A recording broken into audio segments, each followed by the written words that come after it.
हवं तसं यश काय मिळेना, बरोबर ना? आता ही धावपळ सोडून कुठेतरी लांब निघून जावंसं वाटतंय ना?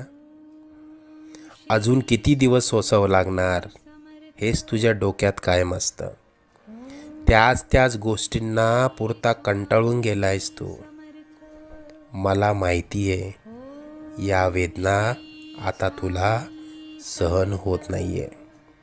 यापुढे अशी समस्या तुला सतावणार नाही. तू आजपर्यंत भरपूर दुःख सहन केलंस. तुझी वाईट वेळ संपून जाईल. त्यानंतर येतील सुखाचे सोन्यासारखे दिवस.